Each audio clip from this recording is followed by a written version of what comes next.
Bonjour, bienvenue sur le plateau de Comme une image. Aujourd'hui, nous allons parler des acteurs de la communication. Bonjour Cécile. On connaît les nombreux métiers de la communication, mais qu'en est-il des acteurs? Sont-ils nombreux? Les acteurs aussi.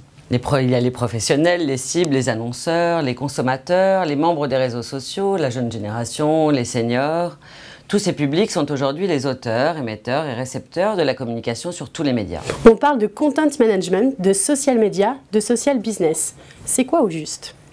C'est créer des contenus, des messages et les mettre en scène afin de pousser les consommateurs à acheter les marques quotidiennement. Primer dans l'esprit du consommateur au moment où il va passer à l'acte d'achat. Les community managers, rédacteurs, journalistes ou responsables de presse, les chargés de communication, construisent des stratégies dans le but de faire passer les messages aux consommateurs cibles.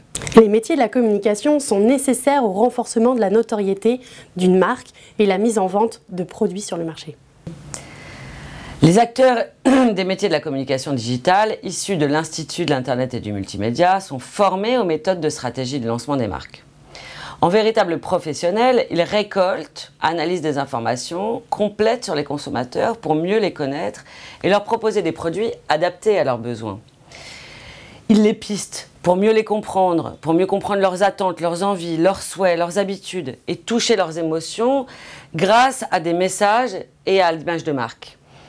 Ainsi, acheter des produits dont ils ne rêvent pas, mais qui leur sont devenus absolument nécessaires. Et les annonceurs, qui sont-ils? Les annonceurs sont les entreprises, les industriels qui font de la communication, qui annoncent, sont appelés annonceurs. L'agroalimentaire, l'industrie de l'automobile, du textile, de la cosmétique, du luxe, les loisirs, le tourisme dépensent des fortunes pour atteindre les consommateurs et les influencer afin qu'ils achètent leurs produits.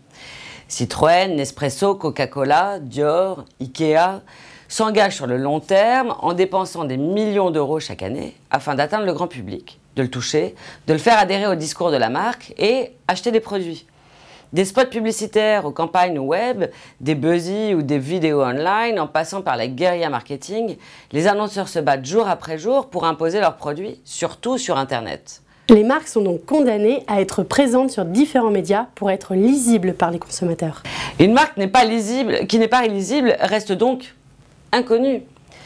Visible et lisible sur Internet, par exemple, une marque peut être reconnue.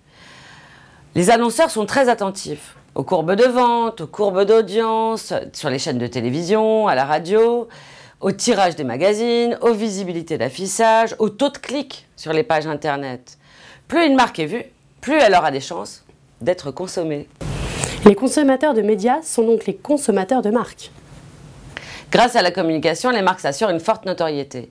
Les marques font valoir leurs atouts produits auprès des consommateurs et construisent leur série de promesses. Des promesses produits, des promesses images et des promesses d'achat et de satisfaction. Et les consommateurs alors, qui sont-ils? Dans un univers sociologique en pleine mutation, d'année en année, les consommateurs évoluent selon de nouveaux modes de consommation. Depuis de nombreuses années, les consommateurs sont attachés à la consommation de produits et de services qui leur procurent une satisfaction toujours plus forte. Consommer, c'est exister.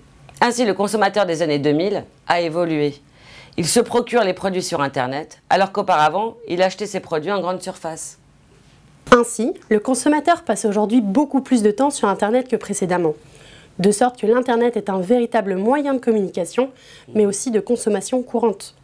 Ainsi, communiquer, c'est consommer.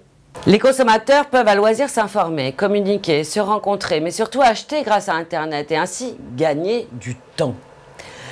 Grâce au temps qu'ils ont pu gagner, les consommateurs comparent sur Internet, évoluent, échangent et estiment 2 fois plus. Ils sont devenus des véritables experts. Les consommateurs finissent par se jouer des marques. Et ils repèrent très vite les stratégies élaborées pour leur faire acheter plus.